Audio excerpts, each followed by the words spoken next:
Hello everyone, I am Suga. Welcome back. तो कैसे हो आप सब? आई होप आप सब अच्छे होंगे। स्वागत है आप सभी का आपके अपने एसपी स्टडी यूट्यूब चैनल पर। तो आज हम क्या करने वाले हैं? आज हम करेंगे अंग्रेजी सीखने की एक नई शुरुआत। हाँ, ये आपका डे 1 है। और अगर आपको लगता है कि आपका इंग्लिश सब्जेक्ट आपका वीकली सब्जेक्ट है, तो आप आज से ही आप हमारे चैनल से जुड़ जाइए। और आज से हम शुरुआत कर रहे हैं सिखाने की। ठीक है, तो ये हमारा डे 1 है।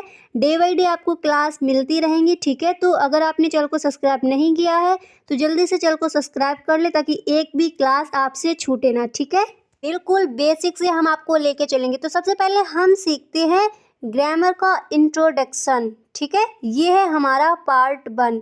तो सबसे पहले हम देखते हैं अल्फ़ाबेट, यानी हम अल्फ़ाबेट को हम हिंदी में बोलते हैं वर्णमाला।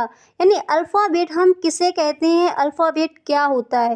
तो लेटर भाषा की सबसे छोटी इकाई ही क्या कहलाती है? अल्फ़ाबेट कहलाती है। ठीक है, और इंग्लिश में लेटर हमारे कितने होते हैं? 26। ठीक है, लेटर हमारे कितने होते हैं? 26 होते हैं, जिन्हें ही हम क्या बोलते हैं? वर्णमाला कहते हैं।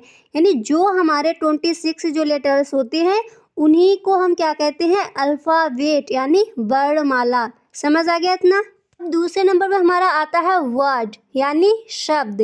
पहला था अल्फ़ाबेट समझ गए, यानी जो हमारे 26 जो लेटर्स होते हैं उन्हें ही हम वर्णमाला यानी अल्फ़ाबेट कहते हैं।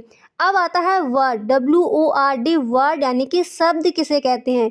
तो विभिन्न अक्षरों यानी विभिन्न लेटर्स के योग से शब्दों का निर्माण होता है। यानी अलग अलग प्रकार के शब्दों से ही वर्ड का निर्माण होता है, यानी शब्द का निर्माण होता है। जैसे हमने कहा पेन, तो पेन क्या हुआ? ये हो गया एक वर्ड, यानी ये एक शब्द हो गया। तो PEN, देखो P क्या है? ये भी एक लेटर, ये भी एक अक्षर है। ठीक है, E भी एक अक्षर है, यहाँ पर N भी एक अक्षर है।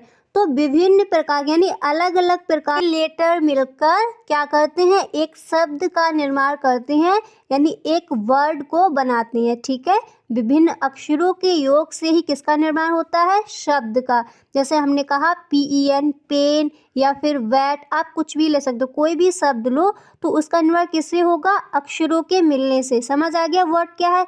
अब हम देखते हैं सेंटेंस।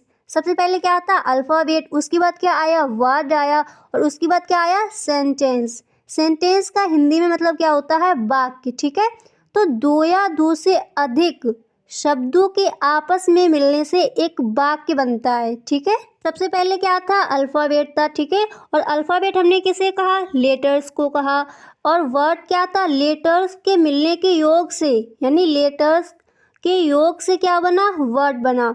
और सेंटेंस किससे बनता है? शब्दों के आपस में मिलने से वाक्य प्राप्त होता है, जिसका कोई पूर्ण यानी उचित अर्थ हो। जैसे हमने कहा this is a cow, this is a cow, जैसे यह एक गाय है।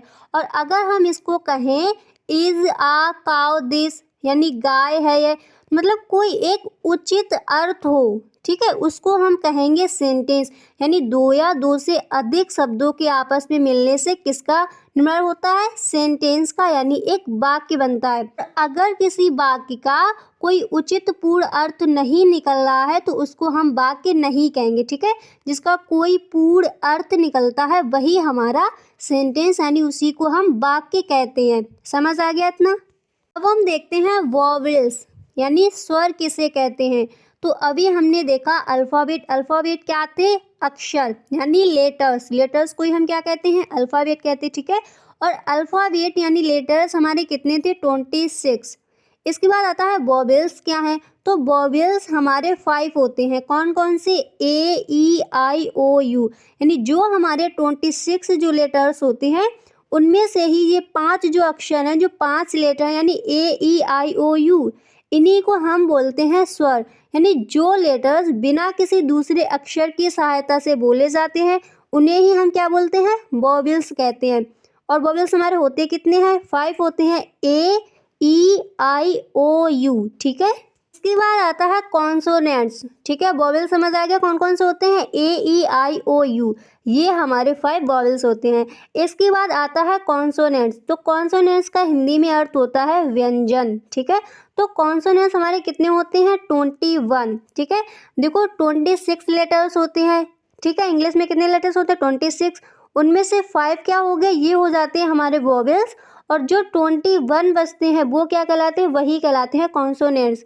यानी इन 5 को छोड़कर जो हमारे 21 बचते हैं वही हमारे कॉन्सोनेंट्स कहलाते हैं। ठीक है, इतना समझ आ गया। सबसे पहले क्या था, अल्फ़ाबेट।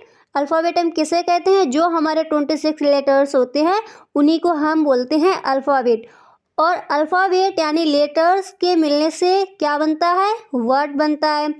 और जो वर्ड होते हैं, वर्ड के आपस में मिलने से क्या बनता है, एक सेंटेंस बनता है, पर जिसका कोई पूर्ण उचित अर्थ होता हो। ठीक है, अभी हमने आपको बताया, उसी को हम कहेंगे वाक्य। इसके बाद हमारा आया था वॉवेल्स।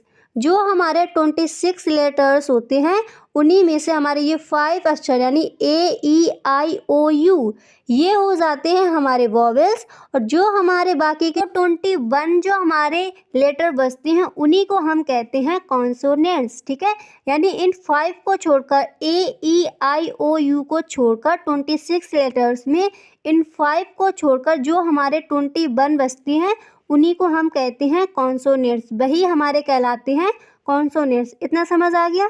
अब हम देखते हैं ग्रामर।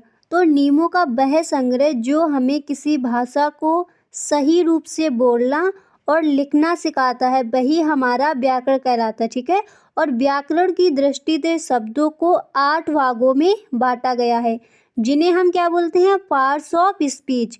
पार्ट्स ऑफ स्पीच की एक वीडियो हम अपलोड कर चुके हैं, उसका लिंक आपको डिस्क्रिप्शन बॉक्स में मिल जाएगा, वहाँ से आप देख सकते हो। ठीक है, पार्ट्स ऑफ स्पीच हमारे कितने प्रकार के होते हैं, 8 प्रकार के। कौन कौन से, पहला होता है नाउन, दूसरा प्रोनाउन, तीसरा होता है वर्ब, और चौथा होता है एडजेक्टिव, पांचवा एडवर्ब, छठा प्रीपोजिशन, सातवां होता है कंजक्शन, आठवां होता है इंटरजेक्शन। ठीक है, noun, pronoun, verb, adjective, adverb, preposition, conjunction, interjection. ठीक है, और ये सभी पार्ट्स ऑफ स्पीच हम आपको आगे आने वाली वीडियोस में बताएंगे। ठीक है, तो नेक्स्ट वीडियो हमारा होगा नाउन का।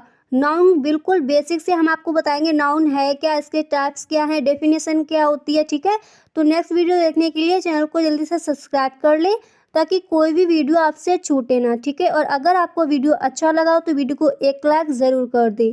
Thanks for watching.